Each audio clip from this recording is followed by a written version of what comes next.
Video में हमारा जो प्रोजेक्ट चल रहा था क्लाइंट का उसको लेके चलेंगे और उसमें देखेंगे कि क्या क्या चलना है हमारे साथ। हम अपना इस फोल्डर को VS कोड में ओपन कर लेते हैं और इसके अंदर फ्रंट एंड के अंदर जाके SRC के अंदर डैशबोर्ड के अंदर हमने जो फाइल बनाई हुई थी dashboard.jsx, इसमें हमारे पास जो रूट था पाथ था स्लैश, इसके ऊपर ये एक सेक्शन रेंडर हो रहा था। इसको हम ज़रा सा चेंज करेंगे। हम जाके यहाँ एक नया फोल्डर बनाएंगे, नई फाइल बनाते हैं हम। इसको हम बनाएंगे मेन डैशबोर्ड के अंदर main.jsx और इस फाइल के अंदर एक साथ में एक और फाइल बनाएंगे जो कि है main.css और JSX के अंदर जाके हम इसको रेंडर करवाएंगे इस तरह से कि यहाँ main.jsx के अंदर RFCE का फंक्शन डाल के इस मेन को हम बाहर इंपोर्ट कर लेंगे। हम कैपिटल कर लेता हूँ सबका और इसको मैं जाके अपने dashboard.jsx के अंदर इंपोर्ट कर लेता हूँ। इंपोर्ट मैं इसको इस तरह से करूँगा कि ये जो मेरा कोड है इसको मैं लिखूँगा इस SRC के अंदर, इस मेन वाले के अंदर इस तरह से, और यहाँ जाके मैं मेन को टारगेट करूँगा main मेन, और ये मेरे तीनों फंक्शन आ चुके हैं। अब मैं जाके इसको रन करूँगा। रन करने के लिए मैं यहाँ से आऊँगा CD फ्रंट एंड के ऊपर और npm run dev करूँगा तो मेरे पास अपलोड हो जाएगा। और यहाँ जाके मैं PowerShell के अंदर अपना बैकएंड भी ओपन कर देता हूँ। CD बैकएंड के अंदर जाऊँगा और npx nodemon इंडेक्स करूँगा तो मेरे पास ये भी रन हो जाएगा। फ्रंट एंड का आउटपुट जाके देखते हैं। तो ये थी हमारी वेबसाइट जिसके ऊपर हमारा काम चल रहा है। ये इवेंट्स का फंक्शन हमने पिछले दिन ऐड किया था और इवेंट्स हमारे पास शो हो रहे हैं। अगर हम यहाँ से डैशबोर्ड के ऊपर जाएँ, जो अगर हमने चेंज किया उसको जाके देखें तो हमने वहाँ लिंक को इंपोर्ट नहीं किया, हम जाके इंपोर्ट कर लेते हैं। main.jsx के अंदर हमने लिंक को इंपोर्ट करना है। अब हम जाते हैं और ये हमारे पास आउटपुट आ चुका है। ऐड इवेंट पर जाके हम इवेंट को ऐड कर सकते हैं। इवेंट पर जाके हम इवेंट को देख सकते हैं। यहाँ मैं एक नया फंक्शन बनाऊँगा जिसको मैं रखूँगा ऐड स्टूडेंट के नाम से। इसके अंदर हम बनाएंगे देते हैं आई सेक्शन को ही ऐड स्टूडेंट लिखा है। इसके ऊपर जाने के बाद हम यहाँ जाके मेन डैशबोर्ड के अंदर एक रूट डिफाइन कर लेते हैं। उससे पहले हम यहाँ एक फ़ाइल क्रिएट कर लेते हैं। SRC डैशबोर्ड के अंदर हम एक नई फाइल बनाएंगे जिसको हम बनाएंगे स्टूडेंट और इसके साथ हमारे पास student.css की एक फ़ाइल भी होगी। JSX के अंदर हम RFCE करेंगे और इसको जाके इसको कैपिटल कर लेंगे हम। इसके अंदर हमारे पास कॉमास लगे हैं, इसको हम रिमूव कर लेंगे। इस स्टूडेंट के अंदर हमारे पास फिलहाल तो स्टूडेंट लिखा आ रहा है, हम इसको बाद में जाके चेंज करेंगे। तो यहाँ हम इसको ऐड स्टूडेंट के रूप में ऐड स्टूडेंट के ऊपर हम ऐड स्टूडेंट को रेंडर करवाएंगे। ये हमने इंपोर्ट कर लिया है। ऐड स्टूडेंट में जाने के बाद हमारे पास स्टूडेंट लिखा आ रहा है, इसका मतलब हमारा फंक्शन सही से काम कर रहा है। इसके ऊपर जाके हम यहाँ एक फॉर्म लगाएंगे। इस फॉर्म को हम लेके आएंगे अपने ऐड इवेंट से जो कि हमने बनाया था। इसको हम कर लेते हैं ऑलमोस्ट कॉपी और ला के हम पेस्ट करेंगे इसके पूरे के अंदर यहाँ। और एक और चीज़ हम करने वाले हैं वो ये है कि हम ऐड इवेंट जहाँ भी लिखा हुआ है इसको हम रिप्लेस करेंगे स्टूडेंट के साथ ताकि हमारा सही से काम करे। हम इस पूरे को कॉपी करके चले जाते हैं ChatGPT के पास। Change it for student where is student, ये इसको चेंज कर देगा। हम जाके अपने बैकएंड के ऊपर काम स्टार्ट करते हैं। हम चले जाते हैं बैकएंड और index.js के ऊपर। यहाँ हम एक और टेबल बनाएंगे जैसे कि हमने यहाँ बनाया है। इसका हम क्या करते हैं, सब क्वेरी को उठा के जो हमने पहले एक वेरिएबल के अंदर स्टोर किया है उसके बाद इस वेरिएबल को रन किया है तो हम इसको इसके अंदर ही रन कर देंगे और इसको यहाँ से हटा देंगे। इसी तरह हमारे पास एक तो ये db.run चला गया फंक्शन, ये वाला db.run, एक ये फंक्शन हमारे पास रन हुआ। इसी तरह हमारे पास एक और सेम फंक्शन db.run दोबारा रन होगा यहाँ से लेके यहाँ तक। इसको हम करते हैं रिप्लेस तो रेप्लिकेट। यहाँ हम लिखेंगे एक स्टूडेंट के नाम से टेबल और इसके अंदर हम इसी को दोबारा उठा के ये हम ChatGPT को देंगे यहाँ ऐसे ताकि इसे भी कर दे। जैसे सबमिट का फंक्शन दिया है, इनपुट दिया है हमें और ये इसने हमें दिया है जो हमें चाहिए था प्रॉपर कोड। हम चले जाएंगे student.jsx के ऊपर, इसको सेलेक्ट करके पेस्ट कर देंगे। हमने क्या क्या करना है, एक हमने रूट बनाना है स्टूडेंट के नाम से, इसको हम बना लेते हैं जाके अपने फ्रंट बैकएंड के ऊपर। जैसे हमने गेट रिक्वेस्ट मारी थी उसी हमने पोस्ट रिक्वेस्ट मारी थी इवेंट पे। हम इसको करते हैं रेप्लिकेट नीचे ताकि ऊपर वाला फंक्शन हमारा ख़राब ना हो। यहाँ हम पेश करते हैं लाके स्टूडेंट जो कि उसने हमें दिया है। और इसको पूरे को भी हम कॉपी करके ले जाते हैं अपने चैट जीपीटी के पास और उसको कहते हैं सेट इट फॉर स्टूडेंट। इसके साथ हमने इसको ये डीबी भी देनी है, db.run, ताकि ये टेबल भी उस हिसाब से क्रिएट करे जिस तरह हमें चाहिए। इधर क्या चैट जीपीटी हमारा भी इसने क्रिएट कर दिया है, ये भी से देते हैं ताकि इसको भी अपडेट कर दें। इसको हम कॉपी करके ऐप.पोर्ट जो इसने भी बनाया है इसको ला के यहाँ पेस्ट कर देंगे। माई क्लास हमने सेलेक्ट किया है, हमने इस तरह से उसको कहा था, ये हमारे पास बन चुका है। हम अगर जाएँ अपने फ्रंट एंड के ऊपर दोबारा, जो कि स्टूडेंट और JSX है, ये इसने 3 चीज़ें सेलेक्ट कर दी हैं, एक कॉन्टैक्ट, एक क्लास, एक नेम और एक सबमिट का बटन है, जो कि पोस्ट रिक्वेस्ट मारता है इस पर और रिजल्ट आने पर रिजल्ट को शो करवा के डैशबोर्ड पर रीरेंडर कर देता है, रीडायरेक्ट कर देता है। ऐड स्टूडेंट के अंदर जाके हम देखते हैं हमारा डाटाबेस क्रिएट हो चुका है। एक मिनट ज़रा, हमने टेबल क्रिएट नहीं किया अभी तक, ये आ गया टेबल की। db.run को हम कॉपी करेंगे और यहाँ ला के बैकएंड के ऊपर हम ला के यहाँ पेस्ट कर देंगे जहाँ हमने इसको कहा था। ये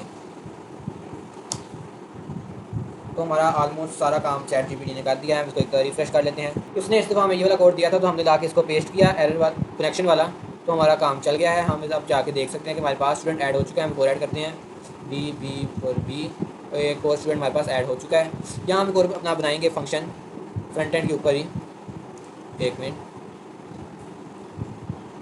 यहाँ हम चले जाते हैं डैशबोर्ड के ऊपर, main.js जो हमने बनाई है अभी, मेन यहाँ हमारे पास एक तो ये है, दूसरा बटन ये है, तीसरा बटन है ऐड स्टूडेंट का। यहाँ बनाएंगे एक और बटन जो कि है शो सी स्टूडेंट का, तो यहाँ हम इसको कॉपी करके यहाँ हम एक नई फाइल बनाएंगे जिसका हम नाम रखेंगे सी स्टूडेंट।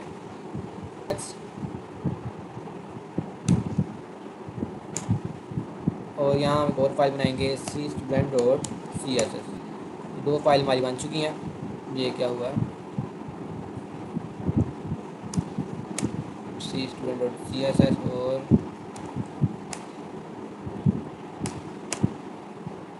cstudent.jsx के अंदर हम जाके RAFCE का फंक्शन रन करेंगे और एक एलिमेंट बना लेंगे अपना। इसके बाद हम इसको इंपोर्ट करेंगे अपने डैशबोर्ड के अंदर। यहाँ जाके हम यहाँ लिखेंगे सी स्टूडेंट और यहाँ जाके इस एलिमेंट को भी हम इंपोर्ट कर लें। और हमने जो इसके अंदर लिखा है हमारे पास यहाँ ये शो हो जाएगा जब हम जाके इस पर जाएंगे। सी स्टूडेंट शो हो रहा है और अब हम जाके इसको गेट रिक्वेस्ट मारेंगे। हम इसके अंदर हम जाके सी स्टूडेंट की फाइल ये इसके अंदर हमें गेट रिक्वेस्ट मारेंगे। हम यहाँ लिखेंगे यूज इफेक्ट, बल्कि हम इसको भी वहाँ से कॉपी कर लेते हैं। सो सी इवेंट के अंदर से सेलेक्ट ऑल और कॉपी, सेलेक्ट ऑल कॉपी करने के बाद हम आ जाएंगे सी स्टूडेंट और JSX के ऊपर और ये कुछ इस तरह से लिखेंगे। लिख के सी इवेंट की जगह हम पेस्ट करेंगे अपना सी स्टूडेंट। इधर गया, जो हमने सी इवेंट पेस्ट किया और डैशबोर्ड के अंदर जाके जिस नाम से हमने इंपोर्ट किया है इसका फंक्शन का नाम रख देंगे हमको ये वाला। और इधर भी हमारे पास इसी फाइल का नाम CSS है। अब हम जाएंगे तो हमारे पास यहाँ कह रहा है कि रिएक्ट इंपोर्ट हो चुकी है। बैकएंड के अंदर जाके हम उसी तरह जिस तरह हमने सी इवेंट की एक बनाया था गेट रिक्वेस्ट, ये गेट रिक्वेस्ट इवेंट पे, इसी तरह का हम एक बना लेंगे गेट रिक्वेस्ट स्टूडेंट पे STUDENT और यहाँ हम गेट ऑल फ्रॉम स्टूडेंट करेंगे STUDENT। इसी नाम से अगर हमारा डाटाबेस है तो और इसी नाम से है तो इसको हम सेंड कर देंगे रिस्पॉन्स। जब हम जाके इसके अंदर इधर गया सी स्टूडेंट और JSX के अंदर जाके इसको रिक्वेस्ट करेंगे स्टूडेंट के ऊपर STUDENT, हमारे पास डाटा आ जाएगा। हम इसको जाके दोबारा अपने चैट जीपीटी को जाके पेस्ट करते हैं और वो खुद ही हमें और चैट जीपीटी ने इसको अपडेट कर दिया है। हम जाके इसको अपने VS कोड के अंदर सिंपली पेस्ट कर देंगे सिर्फ, और हमारे पास यहाँ टेबल में आउटपुट आ जाना चाहिए। रिफ्रेश करते हैं इसे, नहीं आया। इसका एस हमारे पास स्मॉल है स्टूडेंट का, अभी भी हमारे पास डाटा नहीं आया। तो requested module /src dashboard /student does not provide export name तो हमारे पास यहाँ कुछ एरर आ रहा है। उस एरर को रिजोल्व करने के लिए हम यहाँ से रिफ़्रेश करेंगे और अभी भी डाटा हमारे पास नहीं आया। रिफ़्रेश करते हैं, अभी भी नहीं आया। एरर हमारे पास आ रहा है, हमारे पास इधर एरर आ रहा है एक्सोस की तरफ से bad request fail with error 404। हमारे पास शायद रिक्वेस्ट की स्पेलिंग इधर रूट के स्पेलिंग शायद गलत चले गए हैं।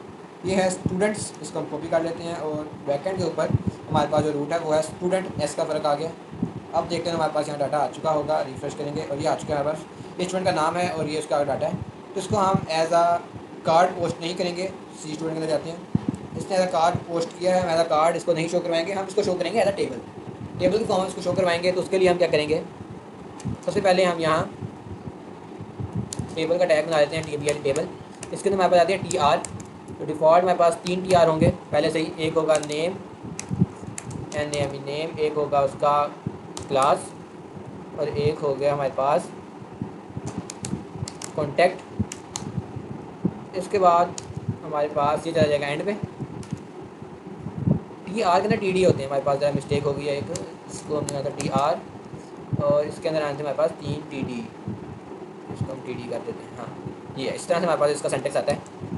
और यहाँ हमारे पास आने हैं TR, इसके अंदर हमारे पास आएंगे 3 TD, TD3 हो गया सबसे ऊपर वाला S3 की वजह से। और उम्मीद है कि हमारे पास ये अब काम करेगा सही से। और ये टेबल आ चुके हैं। यहाँ हमारे पास एक और आता है बॉर्डर 1, बॉर्डर आ चुका है। यहाँ हम इसको स्टाइल देंगे थोड़ा सा। हम चले जाते हैं स्टाइल के अंदर। स्टाइल के अंदर जाने के बाद यहाँ हम लिखेंगे स्टाइल और यहाँ हम देंगे इसकी विड्थ 100%, ताकि हमने पेरेंट कंटेनर की 100% गेन कर ले। तो हमारे पास ये टेबल इस तरह से शो होगा। एक एरर आ गया, अनएक्सपेक्टेड टोकन कह रहा है कि ये वाला कोमा इधर नहीं आता। हाँ, अब हमारे पास शो कर रहा है। यहाँ हमारे पास एक और प्रॉपर्टी आएगी, वो है टेक्स्ट अलाइन।